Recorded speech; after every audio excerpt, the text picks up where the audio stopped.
Hello, and welcome to Open Access and Copyright, lessons only 2020 could teach us. And yes, I did tweak my title slightly since I submitted it. First, I want to thank the organizing committee for taking the responsible initiative of moving the conference online. It keeps us safe, but it also allows us to keep talking at a time when it is increasingly important to ensure the public interest initiatives of access to medicine, culture, and news remain robust. I also want to thank the committee for including my brief remarks in this TED Talk on the agenda.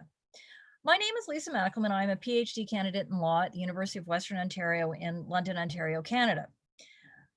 I've been very busy providing support to colleagues in the education sphere since the pandemic hit, but I'm hoping to wrap up that degree very soon. My main areas of interest in research are at the intersection of copyright and entertainment and media law in the digital environment.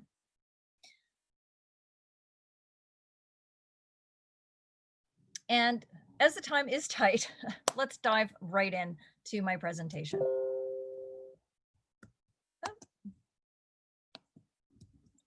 So, what did we learn in March? In Canada, on March 13th, all classes at Western moved online. On the same day, a group of copyright specialists at colleges, universities, and other organizations in the US and Canada were the first to deliver an authoritative statement emphasizing the importance of users' rights in this emergency online environment. To be clear, the emergency had no effect on the scope of these rights. The emergency nature of the pandemic simply helped to underscore the public interest aspect of copyright. On March 21st, myself and Samuel Trusso published a paper entitled Fair Dealing and Emergency Remote Teaching in Canada. Numerous papers and webinars would follow from ourselves and many others around the world as we grappled with this new situation. We found that there were clear takeaways. First of all, fair dealing and fair use practices already in place in the physical classroom supported the change to remote teaching. Secondly, public interest goals of copyright are also supported through the robust fair use and fair dealing for education during the pandemic. It wasn't safe to be physically close to each other. Third, technological neutrality supports the digital classroom through fair dealing and fair use. And finally, best practices in the classroom travel online. If what we're doing in class is good, that should be fine, just taking it online. Many of us were introduced to new, at least to us, technologies like Zoom and new terms like asynchronous learning. All asynchronous lectures are time shifting, which is a well-established legal principle. Parents suddenly became teachers when the lockdown went into effect. Everyone looked online for connection and entertainment. On March 24th, Neil Gaiman gave blanket permission via Twitter for educators, teachers, and anyone else to read his books aloud and post them on social media. The permission was a response initially to LeVar Burton, who was looking for public domain works to use on his show, Reading Rainbow. The world turned to streaming content, reading aloud to their kids, and posting TikTok videos. The world everywhere was watching. But so were the copyright maximalists, such as the Collection Societies and the Motion Picture Association of America. So, what happened in April? In Canada, the Federal Court of Appeal delivered an important decision in the York University and Copyright Licensing Agency case. They're very confusingly named as Access Copyright. I won't go into great detail on this particular case, but the important takeaway from the court was that the access copyright tariffs were in no way mandatory. If a university was relying on licensing and purchasing by other means, as well as fair dealing, they did not need an agreement with access copyright. Both sides have, of course, appealed to the Supreme Court. In May, George Floyd was killed on May 25th. George Floyd.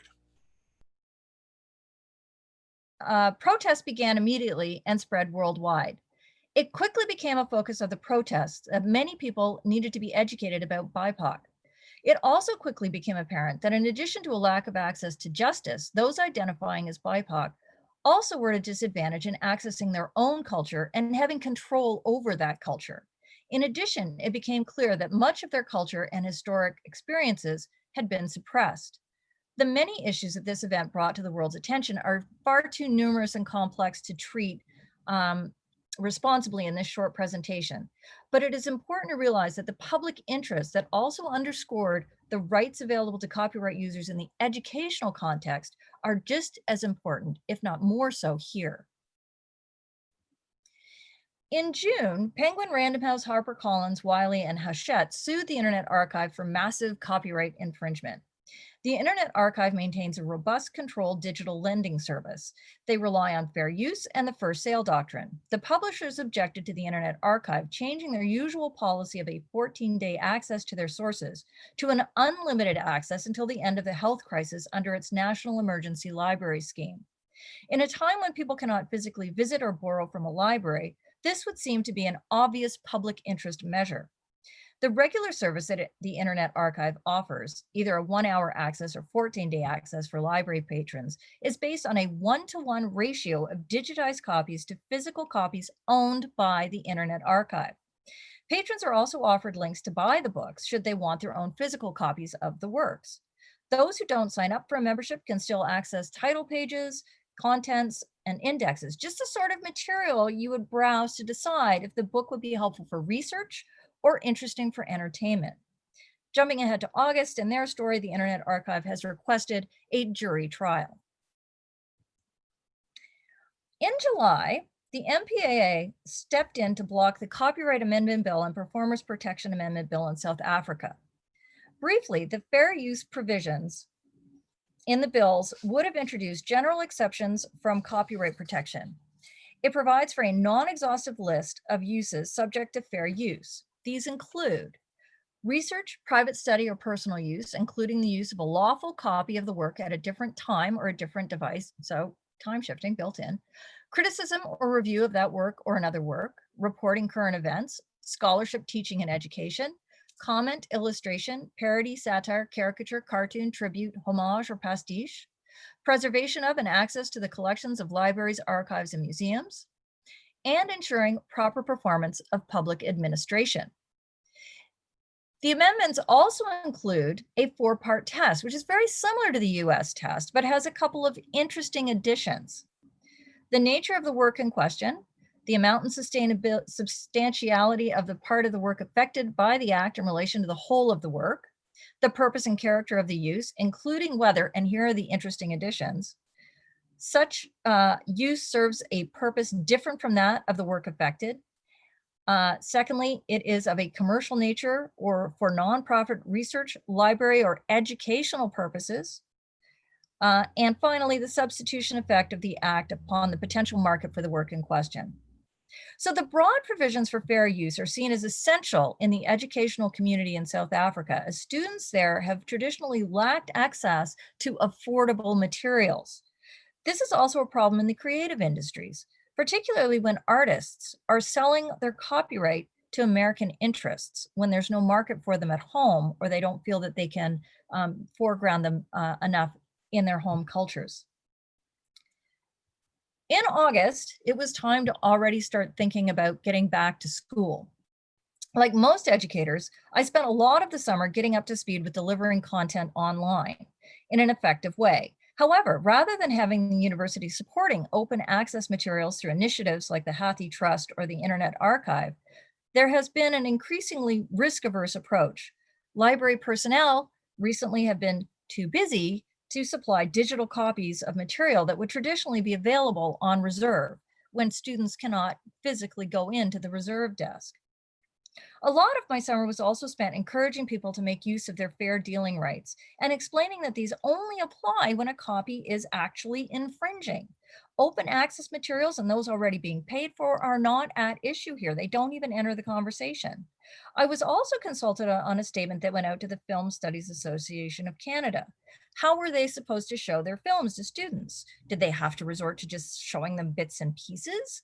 My questions then were, is this a non-infringing copy that you're using?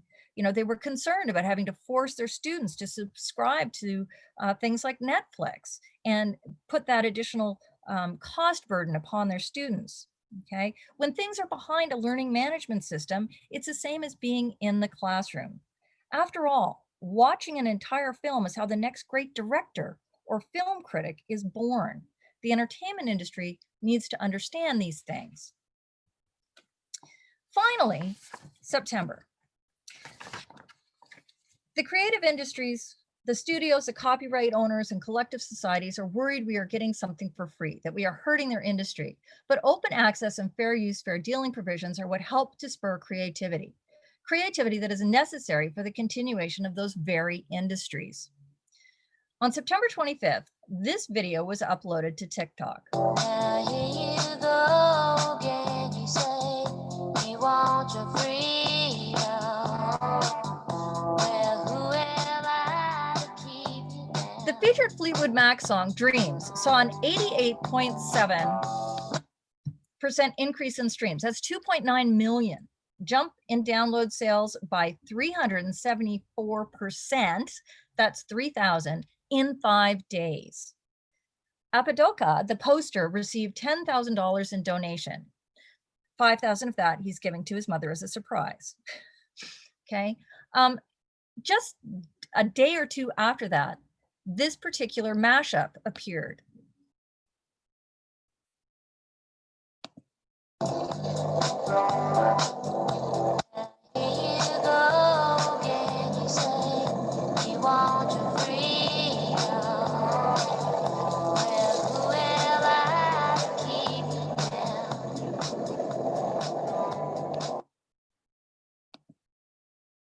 There's a lot going on in that video. There's so much North American culture in that particular mashup. I mean, I don't know, is pumpkin spice a thing everywhere in the world the way it is in North America? We just go crazy for it. I have one every morning. The